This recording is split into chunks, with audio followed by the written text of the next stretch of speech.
Hello everyone, मैं रविंदर दिल्ली से आप सबका अपने चैनल पे वेलकम करती हूँ। और आज के इस वीडियो में मैं कुछ सैपलिंग्स लगाने वाली हूँ विंटर वेजिटेबल प्लांट्स की। तो वही शेयर करूँगी आप लोगों के साथ, पर उससे पहले दिखाती हूँ कि आज मेरे गार्डन में कौन कौन से फूल खिले हैं। यहाँ तो देखिए, ये पिंक वाला हिबिस्कस बहुत सुंदर लग रहा है। और यहाँ पर है ये ऑरेंज हिबिस्कस, ये हाइब्रिड वाले हैं। और यहाँ पर हैं ये यूफोरबिया मिली के फ्लावर्स। और यहाँ पे कॉक्सकॉम देसी वाला है, ये मुर्गा कलगी कहते हैं जिसे। इसके दो कलर है मेरे पास, एक तो ये मैरून वाला मतलब डार्क पिंक सा है ये, और एक रेड। और यहाँ पर हैं हमारे पर्सलेन। इनको मैंने वैसे डोरमेंसी के लिए यहाँ सारे लाइन से ना ऐसे लगा दिया है, पर फिर भी ये बीच बीच में फ्लावर्स निकलते रहते हैं। जिस दिन धूप अच्छी खिलती है ना, ये फिर से ग्रो मतलब खिलना शुरू हो जाते हैं। और यहाँ पे देखिए हमारे नन्हे नन्हे से करेले, ये इनसे 3 हार्वेस्टिंग मैंने ले ली हैं, फिर से होना शुरू हो गए हैं ये। इस एक बेल पे 5-6 लगे हुए हैं। ये देखिए यहाँ पर भी बन रहा है करेला। और ये खिला है क्रैनबेरी हिबिस्कस। अच्छा, आप लोगों को इसके सीड चाहिए हो ना, तो मैं भिजवा दूँगी। आप मुझे इंस्टाग्राम पे मैसेज करना, मैं उसका रिप्लाई करूँगी, फिर आप एड्रेस भेज के मुझसे मंगवा सकते हैं। मैंने भी ये किसी यूट्यूबर फ्रेंड से ही सीड्स लिए थे, उसके बाद इसको ग्रो किया था।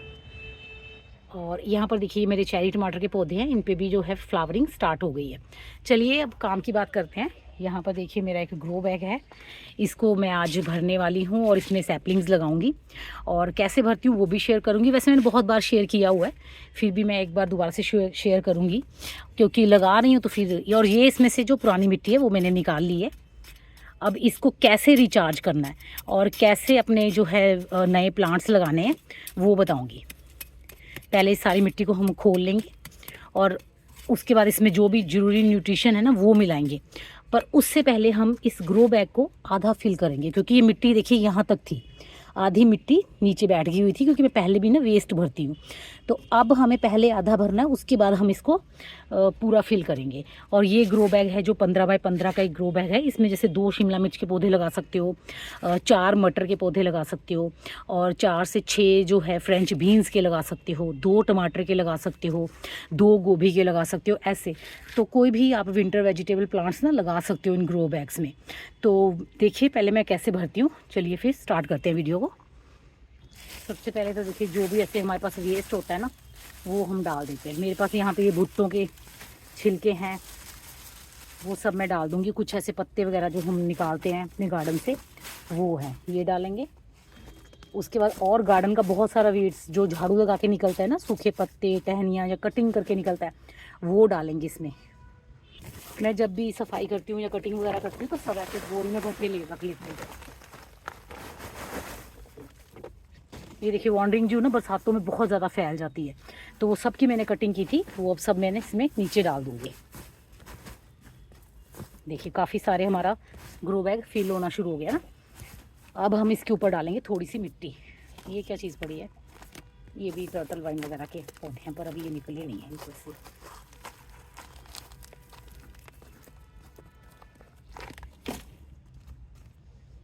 इसके ऊपर थोड़ी सी डालेंगे मिट्टी।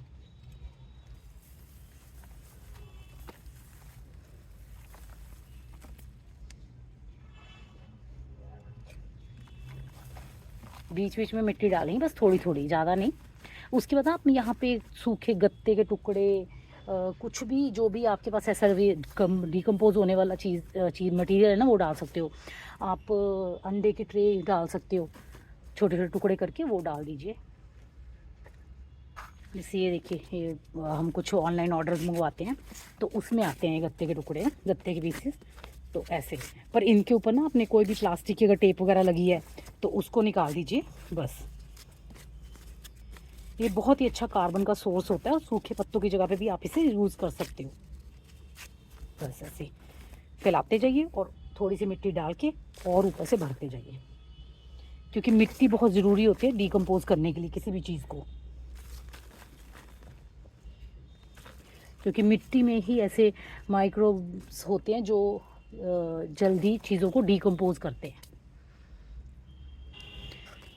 अब मैं यहाँ पर डाल रही हूँ किचन वेस्ट। इसमें सब कुछ है, केले के छिलके, लहसुन प्याज के छिलके, जो भी आप फल सब्जी खाते हैं ना, सबके छिलके आप इसमें डाल सकते हो।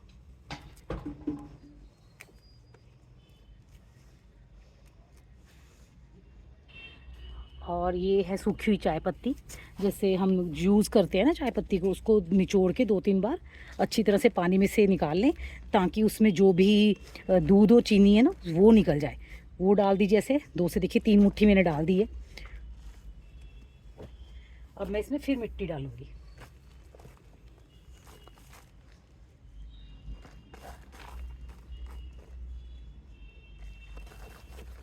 इससे पता क्या फ़ायदा होता है, जब हम पौधा लगाते हैं ना तो हमें इतनी ज़्यादा खाद की ज़रूरत नहीं पड़ती, क्योंकि पहले तो पौधे की जड़ें छोटी छोटी होती हैं। जब तक पौधे की जड़ें बड़ी होती हैं तब तक ये जो नीचे हमने मटेरियल भरा ना ये डिकम्पोज हो जाता है। जब तक पौधे की जड़ें नीचे जाती हैं उनको अच्छी जो है न्यूट्रिशन वाली मिट्टी मिलती है, क्योंकि ये सारा जो भी हमने डाला है ना वेस्ट, ये सारा खाद बन जाएगा। इसके ऊपर मैं थोड़ा सा गार्डन वेस्ट और डालूंगी।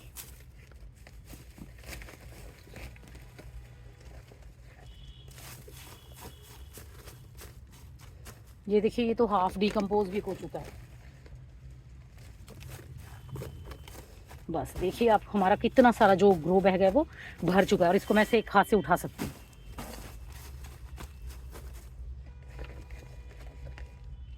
ऐसे पता क्या होता है, एक तो हमारा जो गार्डन का वेस्ट है वो मैनेज हो जाता है, सड़कों पे फेंक के इधर उधर गंदगी नहीं फैलाते हम। दूसरा, हमें इससे बहुत ही अच्छी जो है वो सब्जियां मिलती हैं, फल सब्जियां जो है वो बहुत अच्छी मिलती हैं। बस देखिए, अभी तक हमें इसमें कोई भी खाद यूज़ नहीं करी है। अब क्या करना है, हमने ये सारा भर दिया, इसको थोड़ा सा दबा देंगे। अब हमें इसके ऊपर डालना है, अगर आपके पास लस्सी है तो थोड़ी सी दही की लस्सी डाल दीजिए, अगर नहीं तो गुड़ का पानी बना के थोड़ा सा वो डाल दीजिए, और अगर आपके पास वेस्ट डिकम्पोज़र है ना तो थोड़ा सा वो डाल दीजिए, क्योंकि उससे जो है ना वो ये चीज़ें बहुत जल्दी डिकम्पोज होंगी। मेरे पास वेस्ट डिकम्पोज़र बना हुआ है तो मैं वही डालूँगी थोड़ा सा।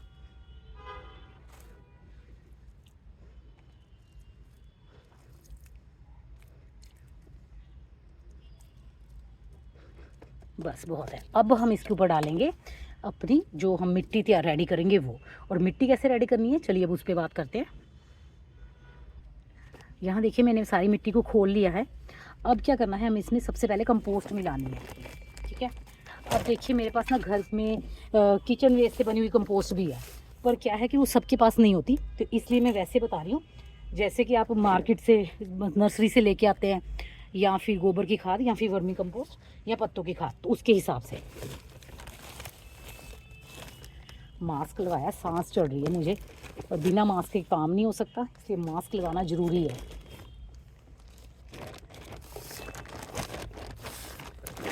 ये देखिए, मेरी मिट्टी क्या है कि पहले से ही मेरे गार्डन की सॉइल है, इसलिए मैं इसमें ज़्यादा खाद नहीं डालती। पर पहले बात कर लेते हैं, अगर आपके गार्डन की सॉइल नहीं है, अगर आप बाज़ार से मिट्टी मंगवाते हो, मतलब नर्सरी से लेके आते हो, या किसी माली को बोलते हो, या किसी को भी लेबर को बोल के मिट्टी मंगवाते हो, तो उसको कैसे रेडी करना है, वैसे उसके ऊपर ना मेरी पूरी एक डिटेल वीडियो है, वो उसका मैं लिंक डिस्क्रिप्शन बॉक्स में दे दूँगी, आप वहाँ से चेक कर लेना। पर फिर भी मैं मेन बातें बता देती हूँ आपको। जितनी मिट्टी है ना उतनी आपको पहले खाद लेनी है। जितनी मिट्टी है, जैसे आधी मिट्टी आधी खाद ले लीजिए। फिर उसमें आपको मिलाना है नीम खली, बोन मील, और राइस हस्क, या फिर कोकोपीट और रेत, ताकि मिट्टी ना ऐसे चिकनी ना हो। ऐसे जैसा ऐसा आप लड्डू बनाओ, ऐसे फेंको तो खुल जाए आराम से, हाथ से ऐसे टूटनी चाहिए। जैसे ये एक ढेला है, ठीक है, अगर इसमें ऐसे मसलूँ तो ये टूट जाए ऐसे। जो नहीं टूटती ना वो होती है चिकनी मिट्टी, उनकी पहचान है। वैसी मिट्टी में आपके पौधे नहीं होंगे। तो पहले आपको मिट्टी को ना ऐसे सॉफ्ट बनाना है, उसके लिए आपको रेत, राइस हस्क, कोकोपीट सब कुछ मिलाना पड़ेगा, कुछ ना कुछ, जिससे कि आपकी मिट्टी ऐसे भुरभुरी सॉफ्ट हो जाए। पानी डालो तो आराम से निकल जाए, ऐसी मिट्टी बनानी है। और मेरी मिट्टी में ये सब कुछ पहले से मिला हुआ है, इसलिए मुझे इसमें ऐसा कुछ भी तामझाम नहीं करना, वो मेहनत मैं बहुत पहले कर चुकी हूँ। अब क्या है, मुझे इसमें सिर्फ पोषक तत्व डालने हैं ताकि मेरी सब्जियाँ अच्छे से हों। तो उसके लिए सबसे पहले मैं डालूँगी वर्मी कंपोस्ट।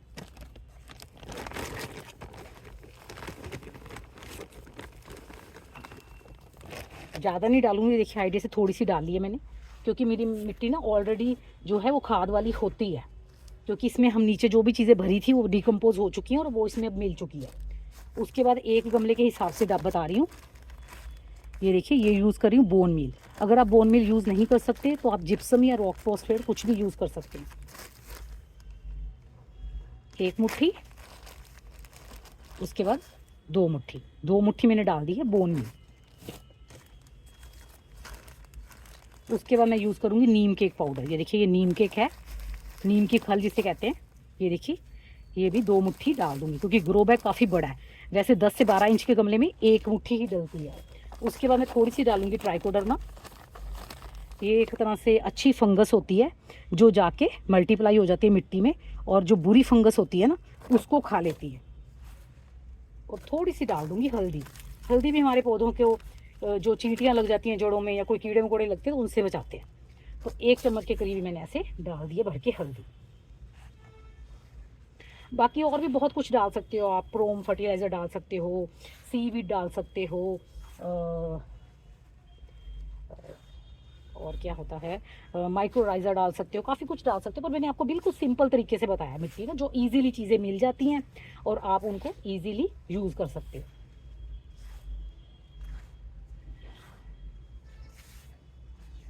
ये बेसिक चीज़ें हैं, ये तो चाहिए ही चाहिए मिट्टी में। बाकी आपके पास जो कुछ है आप डाल दो, सीवीड ग्रैनुअल्स डाल सकते हो। पर हाँ, केमिकल कुछ मत यूज़ करना, क्योंकि ये हमने सब्जियां खानी हैं और हम नहीं चाहते कि इनमें किसी भी तरह का कोई केमिकल मिले। अगर केमिकल वाली चीज़ें लेनी है फिर तो बाज़ार में बहुत है। ये देखिए, अच्छी तरह से मिट्टी मिल चुकी है। अब हम इसे भरेंगे अपने ग्रो बैग में। ये देखिए, ग्रो बैग मैंने यहाँ स्टैंड पे रख दिया है क्योंकि मिट्टी डालने के बाद फिर ये भारी हो जाएगा, तो हमने पहले ही इसको रख दिया। अब हम इसमें मिट्टी भरेंगे।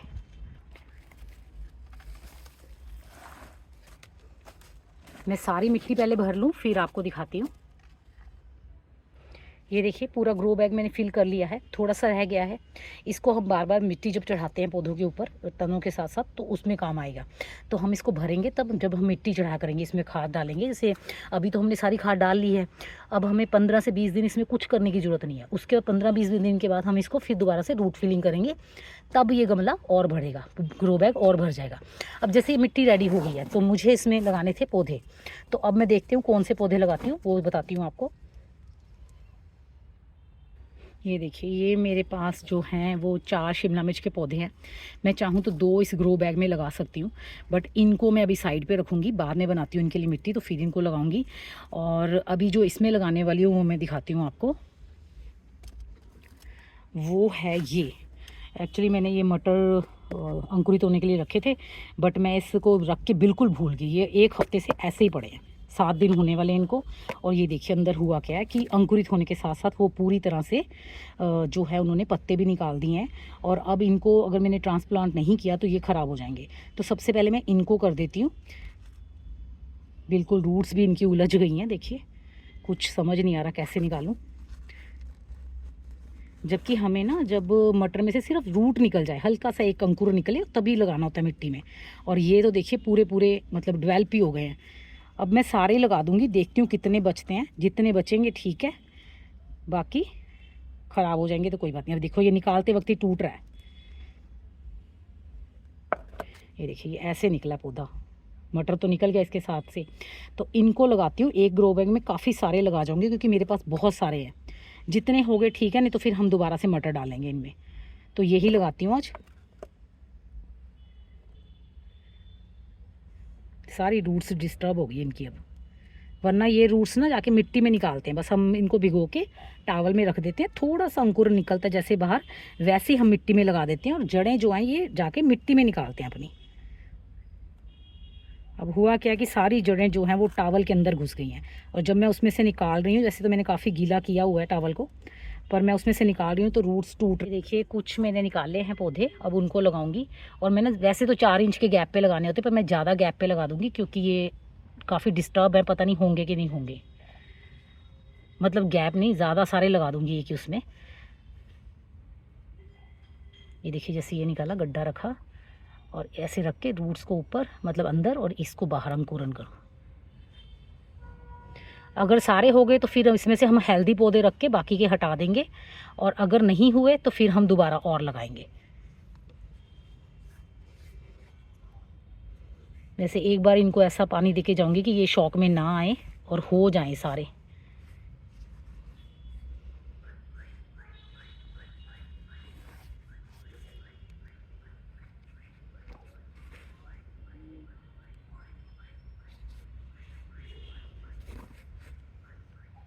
ये पौधे मैंने सारे लगा दिए हैं छोटे छोटे से, और अब हम इन्हें वाटरिंग करेंगे। और फर्स्ट वाटरिंग जो है वो मैं करूँगी ह्यूमिक एसिड वाली, ताकि जैसे इनकी तो जड़ें भी काफ़ी लंबी थी और किसी तरह के ये शॉक में ना आए, ट्रांसप्लांट शॉक में ना आए और इजीली अपनी जो है ग्रोथ स्टार्ट कर लें। तो उसके लिए ना हमें ह्यूमिक एसिड वाला या फिर एप्सम सॉल्ट वाला पानी देना चाहिए। तो बिल्कुल रूट्स के पास पास हम डालेंगे पानी को।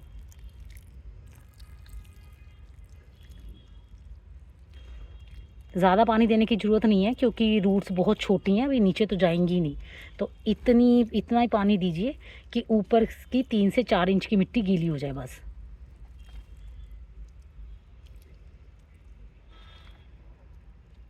अभी मैं थोड़ा पानी और डाल दूँगी, ये पहले सिम जाए, थोड़ा सा नीचे चला जाए। और बस ऐसे ही मैं सारे प्लांट्स जो हैं वो अपने जितने भी वेजिटेबल प्लांट्स हैं उनको रिपोर्ट कर दूँगी। उम्मीद करती हूँ आपको मेरे द्वारा दी गई जानकारी अच्छी लगी होगी। अगर अच्छी लगी है तो इसे अपनी फैमिली एंड फ्रेंड्स के साथ शेयर कीजिएगा। और अगर मेरे चैनल पर न्यू हैं तो इन प्लांट्स की अपडेट देखने के लिए मेरे चैनल को सब्सक्राइब कीजिएगा। मिलते हैं फिर नेक्स्ट वीडियो में, तब तक के लिए बाय।